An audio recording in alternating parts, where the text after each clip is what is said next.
Good morning. Papunta na tayo ng project site at may nabasa ako na nag-comment sa akin. Ang tinatanong niya kung pwede ko ba daw gawin ng vlog or explanation kung ano daw ang pinagkaiba ng architect tsaka ng civil engineer. Sige, tara sagutin natin.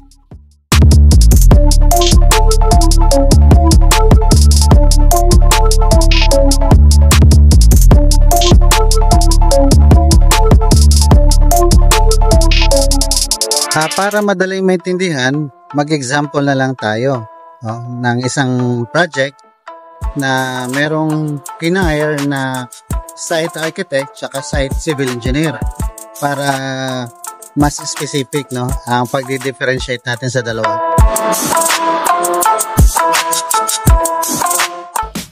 Yung na-hired na site architect, magpo-focus lang siya dun sa architectural plan niya.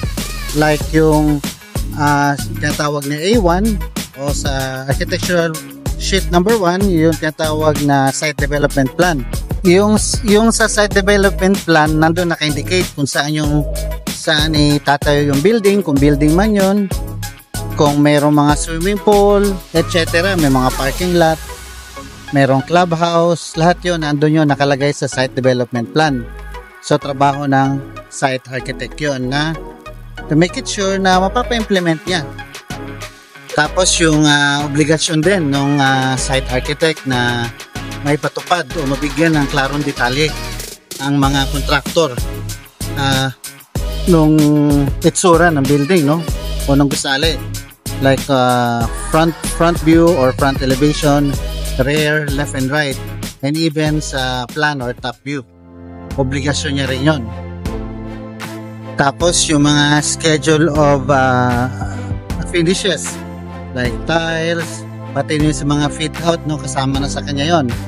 Ngayon pwede rin yun, kung talagang malaking project, pwede pang i-subdivided yon. May mga tinatawag na landscape architect, meron din tinatawag na mga fit out, interior designer, pero napapaloob yon, saklaw yon, under yon sa architecture or architectural plan.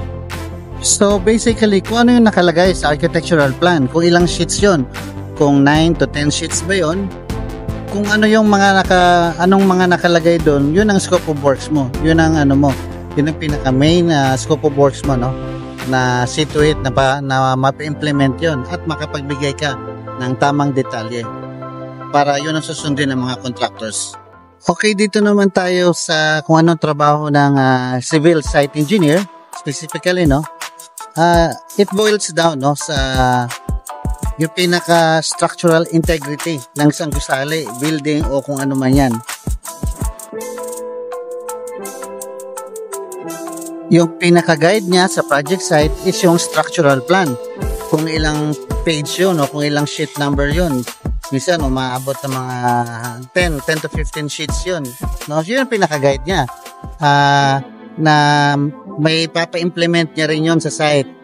At siya rin na makapagbibigay ng tamang detalye para sundin ng mga contractors. Kagaya rin ng sa architecture. Okay, to summarize, yun yung pinaka-trabaho ng isang site architect saka isang site civil engineer. Nag-work hand in hand silang dalawa para maayos at magandang takbo ng isang project. Okay, so I hope nasagot ko yung tanong niya at gawan natin ng part 2 kung kinakailangan. Sige, thank you, bye-bye.